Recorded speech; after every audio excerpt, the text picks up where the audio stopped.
My friend, you have met a terrible, terrible demise. But, I don't feel too bad about it. After all, if it weren't from me, it would have just been from someone else, you know? I guess what I'm trying to say is life goes on. Well, for everyone else, life goes on, not for you. You're dead. But that's neither here nor there. It reminds me of one summer day in the park. I was having just a delightful picnic with my good friend Orville, and I said to him, Orville, I have a story. And he said to me, what's the significance of the story? And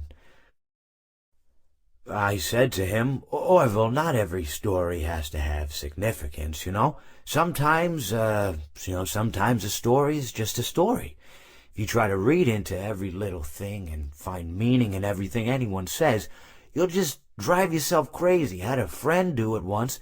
Wasn't pretty. We talked about it for years. And not only that, but you'll likely end up believing something you shouldn't believe, and thinking something you shouldn't think, or assuming something you shouldn't assume, you know?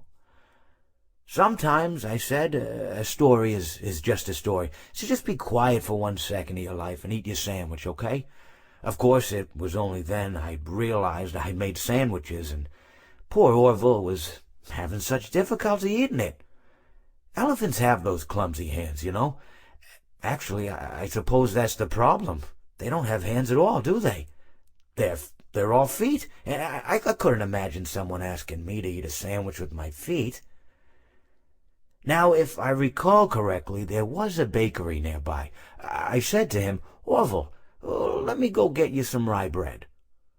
Now, I'm unsure if elephants enjoy rye bread, but I assure you that Orville does. Now, this was on a Tuesday, which was good because rye bread was always fresh on Tuesday.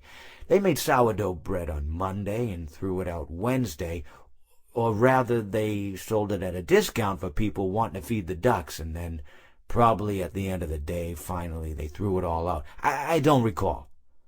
I do remember a man who would bring his son to the bakery every Wednesday and then go feed the ducks.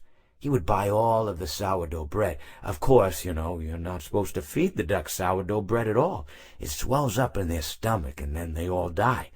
At least that's what I've heard. You know, I never saw any ducks die myself, but I did notice a substantial decrease in the duck population over the course of a few years. I just never thought to stop the man and tell him that he was killing the ducks by feeding them sourdough bread. And if you want my opinion on the matter, and I told Orville this as well, if you want to feed ducks, or birds, or any kind for that matter, it's best to buy seed. I mean, when you think about it, breads of any sort don't occur in nature. They don't grow on trees or spring up from the bushes. I don't think birds know what to do with bread. What was I saying? Oh, yes. So I bought Orville some rye bread. What a fine day it was.